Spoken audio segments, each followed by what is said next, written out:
Hello my dear are के simple classes में आपका welcome. Let us start today's topic. आज का टॉपिक एक बहुत ही बेहतरीन मैंने टॉपिक लिया है जिसका नाम है क्या है गीता प्रेस। तो गीता प्रेस के बारे में आज हम जानकारी आपको देंगे। गीता प्रेस एक ऐसे आज प्रकाशन बन चुका है जो गोरखपुर में है। बताते हैं कि अशुद्धि रहित प्रकाशन का संकल्प सनातन साहित्य धर्म एवं संस्कृति का सतत प्रचार प्रसार अल्प मूल्य में धार्मिक पुस्तकें अधिक से अधिक लोगों तक पहुंचाने का लक्ष्य और लेस मात्र भी प्रॉफिट का न वादा। प्रॉफिट न करना मतलब प्रॉफिट नहीं है इसका उद्देश्य।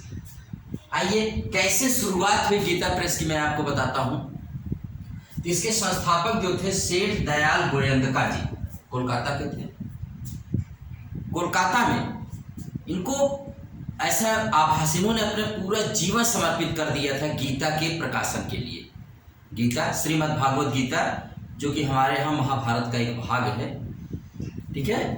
तो वैसे ही ये इनको जैसे देव दर्शन हुआ था, इनको एक प्रकार का वो प्रेरणा आई थी कि आप जीवन भर गीता का प्रकाशन करिएगा। तो कलकत्ता के गोविंद भवन ट्रस्ट से ये गीता का प्रकाशन करवाते थे और वहां पर एक भी गलती ना हो, एक भी अशुद्धि ना हो, इसके लिए बार बार ये उसका शुद्धि करवाते थे। इस पर गोविंद भवन के ट्रस्ट ने इनको ताना मारते हुए कहा, इनको बिगड़ते या दूसरे भाव में ऐसे कहा कि अगर आपको इतना ही शौक है गीता को प्रेस करवाने का तो आप अपना खुद का प्रकाशन क्यों नहीं खोल लेते हैं। बस यही एक छोटी सी उनके द्वारा कही गई बात इनके दिल को छू गई और ये तुरंत वर्ष 1923 में 10 रुपए मासिक पर हिंदी बाजार में एक कमरा लिया किराए पर गोरखपुर में।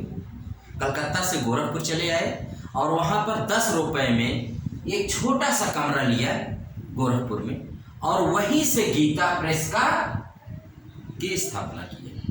तो वहीं से और आज हम इसको क्यों बता रहे हैं, क्योंकि ये अपना शताब्दी समारोह वर्ष 1923 में ये शुरू किया गया। आज 2023 में इसने अपना 100 साल का ये लंबा क्रम इसने पूरा कर लिया है। हनुमान प्रसाद पोद्दार जो कि सेठ दयाल गोयंदका जी के मौसेरे भाई थे, इनको लोग प्यार से भाई जी कहते थे। 1926 में बंबई से कल्याण नामक एक पत्रिका का प्रकाशन शुरू किया।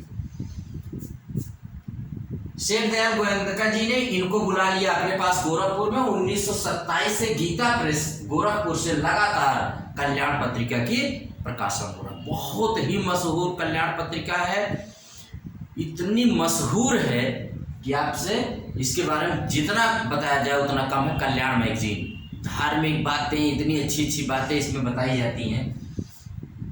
अब देखते हैं कि मुख्य विशेषताएं क्या है गीता प्रेस की जो गोरखपुर में है। तो सनातन धर्म की 92 करोड़ पुस्तकों का आज तक इसने प्रकाशन 15 भाषाओं में किया है और लागत से भी कम मूल्य पर ये पुस्तकें उपलब्ध करवाता है। ना कोई विज्ञापन और ना ही कोई अनुदान। देखिए इसकी स्टार्टिंग तब हुई जो 1926 में जब कल्याण पत्रिका का प्रकाशन शुरू हुआ था। तो ये हनुमान प्रसाद पोद्दार जी इसका पहला अंक लेकर के गांधी जी के पास गए और गांधी जी ने पहला लेटर, गांधी जी ने एक लेटर लिखा था, उसमें कल्याण पत्रिका के पहले अंक में वो छपा भी था। तो गांधी जी ने कहा था कि आप इस प्रकाशन की शुचिता और शुद्धता अगर बनाए रखना चाहते हैं तो इसमें कभी भी कोई विज्ञापन और कभी अनुदान के चक्कर में मत पड़िएगा। और यही बात आज इसने लागू किया। आज तक किसी का विज्ञापन ये लोग नहीं देते हैं। हाँ, दूसरे आय के साधन है जहाँ से ये अपने आमदनी का खर्च निकालते, क्योंकि लागत से भी कम मूल्य पर ये पुस्तकें उपलब्ध करवाए हैं। और कहा जाता है कि अगर तुलसीदास जी ने रामचरितमानस या हमारे हिंदू धर्म सनातन धर्म के जितने भी पुस्तकें हैं, शायद अगर गीता प्रेस जैसा प्रेस न होता तो जहाँ की थी वहीं पर रखी रह जाती। उसको विश्व में भारत के घर घर में पहुंचाने का काम अगर किया है तो गीता प्रेस ने किया है। आप यकीन नहीं करेंगे, इनकी पुस्तकों का मूल्य देखेंगे तो उतने में कवर भी नहीं आती है। और एक इंटरेस्टिंग चीज़ है कि आज भी ये अपनी पुस्तकों पर इनके यहाँ जो बाइंडिंग होती है इसमें पवित्रता का इतना ध्यान रखा है कि आज तक गीता प्रेस में बाइंडिंग मशीन नहीं लगाई जा सकी है, क्योंकि जो मशीनें लगती हैं उसमें पशुओं की चर्बी वाला गोंद लगाया जाता है। और आज तक ये एक मशीन बता रहे हैं कि जर्मनी में बनी हुई है जो सिंथेटिक गोंद का प्रयोग करती है, उसको मंगाने पर ये लोग विचार कर रहे हैं कि वो मशीन आ जाएगी, नहीं तो अभी मशीनों से बाइंडिंग इस पुस्तक धार्मिक पुस्तकों का नहीं होता। और धार्मिक पुस्तकें एक बार वहाँ छपने के बाद जमीन पे नहीं रखी जाती, उसके लिए तमाम तहखाने और वो अलमारी बनी हो उसमें ये रखी जाती पुस्तकें। होना चाहिए पुस्तकों, धार्मिक पुस्तकों का आदर करना चाहिए, संस्कार सीखिए और अपने बच्चों को भी सिखाइए, क्योंकि धर्म से ही संस्कार आते हैं और जब धर्म नहीं सिखाया जाता है तो संस्कार चले भी जाते हैं। कौन कौन सी 15 भाषाओं में प्रकाशन कर रहा है? तो हिंदी, संस्कृत, बांग्ला, मराठी, गुजराती, तमिल, कन्नड़, असमिया, उड़िया, उर्दू, तेलुगु, मलयालम, पंजाबी, अंग्रेजी और नेपाली। ये 15 भाषाएं हैं जिनमें ये प्रकाशन कर रहा है।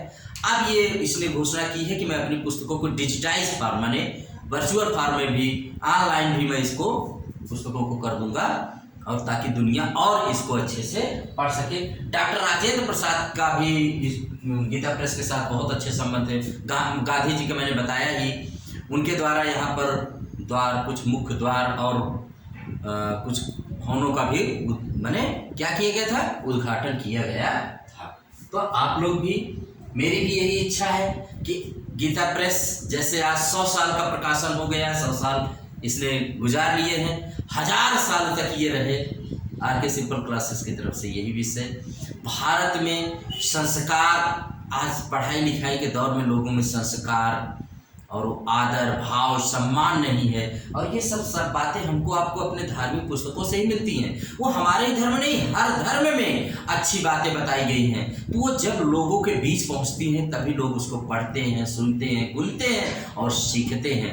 मेरी भी यही इच्छा है कि गोरखपुर के एक छोटे से कमरे से शुरू किया गया ये सफ़र आज एक कल्पतरु, एक बृहद वृक्ष के रूप में बन चुका है, और इतने सारे प्रकाशन के साथ मेरी तरफ से जो इसने 100वां शताब्दी समारोह मना रहा है, 100वां वर्ष गांठ मना रहा है, बहुत बहुत बधाई। और भारत में ये धर्म के जो पताका है ऐसा ही फहराते रहे और पुस्तकों के माध्यम से ज्ञान को प्रकाशित करता रहे। ठीक है, आप इसको लाइक करिए इस चैनल को और सब्सक्राइब करिए, और खूब अपने दोस्तों में कभी भी मौका मिले तो पुस्तकों को पढ़िए, उदासी में भी आपको जोश आएगा। Thank you very much. आज जितनी भी हमारी आपकी पुस्तकें हैं इसी के माध्यम से आ रही हैं। Thank you very much.